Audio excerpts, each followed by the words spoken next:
Hey, what's up mga Lodi at welcome po ulit sa panibagong pagrakbay. Of course, kasama niyo pa rin ako, the one and only Sir Vince at your service.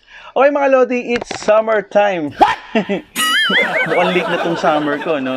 Anyway mga Lodi, kahit anong season naman, no? Kahit anong panahon naman, pwede pa rin naman tayo mag-outdoor activities, mag-travel, mag-swimming, mag-outing, di ba? So, walang pinipiling panahon yan. Basta ma-enjoy mo yung biyahe mo tsaka yung travel mo. Yun ang pinakamahalaga doon, di ba?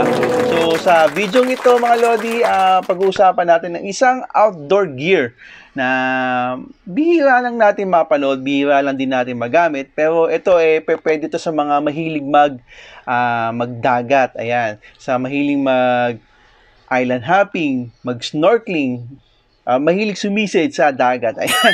Ito, the best itong gear na to para sa inyo. Ayan. So, ito yung mga lods. Ang full face goggles. So, pag-usapan natin mga Lodi. Siyempre, testingin ko din to sa dagat. At yun nga, dahil sa susubukan ko to sa dagat, ipapasyal ko na rin kayo sa dagat na pinuntahan namin. Sa beach resort na pinuntahan namin dito sa Batangas. So, yan mapapanood nyo mga Lodi. So, hindi ko na patagalin to. Let's go!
It's summertime. Oh, ang ganda dito, no? Sarap naman. Yes.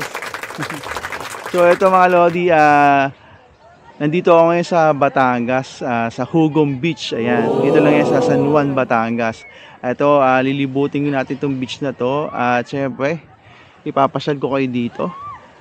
At dito ko yung susubukan yung binili kong full face na goggles, no? So, ayan, masusubukan natin yan mga Lodi. So, stay tuned lang kayo dyan at ipapasyal ko kayo dito sa Hugong Beach. Let's go! Okay mga Lodi, unbox natin itong full face goggles na to. So, ganito itsura niya kapag nabili niyo siya sa Shopee, no? So, ayan, kasama niya yung net bag. So, ito yung nasa loob yung mga goggles, saka yung iba accessories niya. So, unbox natin.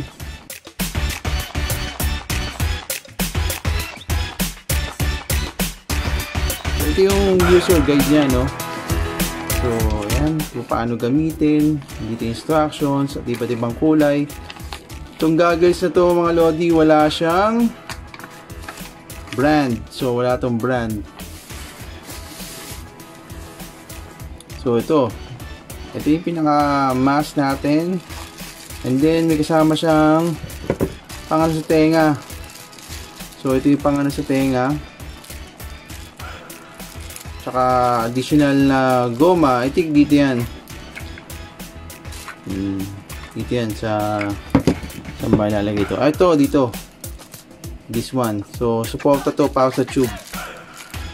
So ito mga Lodi, mag-fit dito yan sa face nyo to. Goma siya. Tayo yan. So ito mga Lodi, goma yan.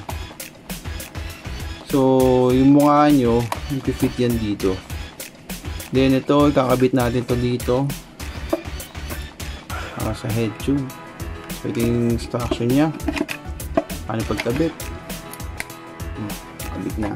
And then may kabitan kayo dito ng action cam para dito yan sa pwede kayo magkabit ng action cam dito.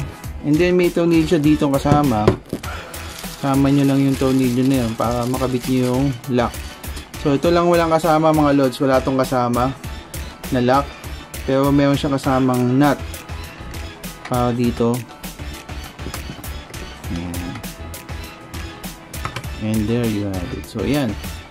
Ito yung tsura niya mga lodi, no? So, habang nag-snorkeling kayo, nabibidyoan nyo yung nakikita nyo sa ilalim ng dagat. So, galing, no? So, ito, kitang-kita to. Dito yung hingahan mo. And, ayan. So, ito nasa ibabaw lang. Actually, mga lodi, itong butas na maliit ito, dyan lumalabas yung tubig kapag may pumasok ng tubig sa head tube. Ayan. So, silyado yan. So, yung hangin, dito papasok. Hihigop ka dito ng hangin. Tapos, yan, dito ka makakahinga sa loob. And then, pag may pumasok ng tubig dyan, dun sa butas na maliit, lalabas yun. Kapag umahon ka na.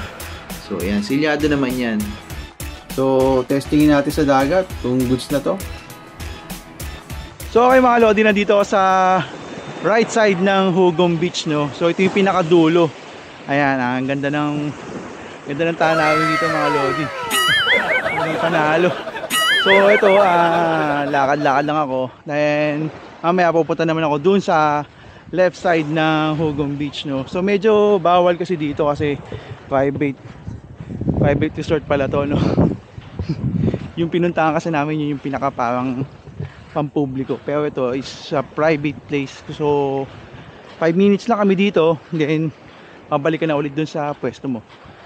Medyo umiinit na. So ito, kaya naman tayo nandito kasi mainit naman talaga yung panahon, no?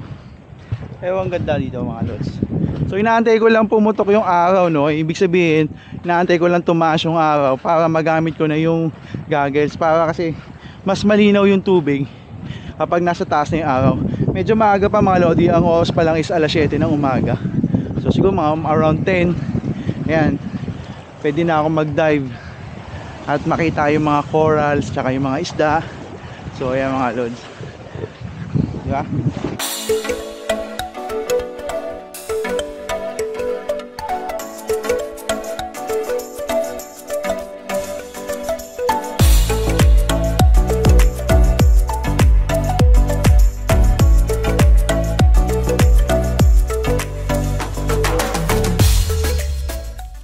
So okay mga lodi, papunta na ako dito sa left side ng Hugong Beach.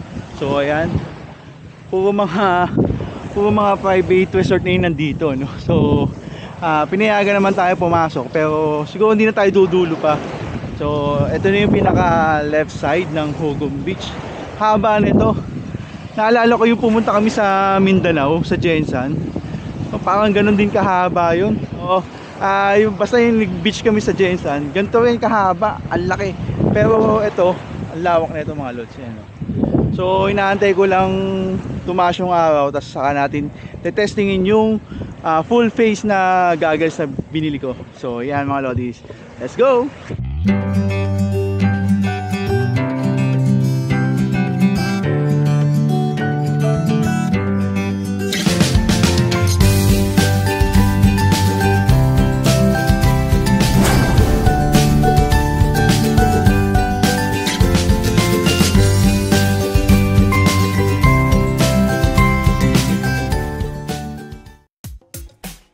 Okay, it's about time para subukan itong full face goggles dito sa dagat. Ito, sinuot ko na. Ayan, ganito yung itsura niya mga lodi, no? Kapag suot mo yung goggles, medyo masakit sa mukha at sa ulo. Pero hindi namang ganun kasakit, no? So, tama lang. Kasi nga, silyado yung goma sa mukha mo. So ito mga lodi, ganito itsura mo kapag sumisid ka. So nakita nyo naman, walang tubig na pumapasok sa goggles. Sa performance ng goggles, masasabi kong okay siya. Kasi kaya kong tumagal sa tubig ng almost 30 minutes. Yes mga lodi, 30 minutes na walang ahonan. Kaya masusulit mo talaga yung pag-snorkeling mo dito eh. Masusulit mo yung pagsilip sa ilalim ng dagat, sa paghahanap ng mga isda. Ayan. So, good siya mga lodi.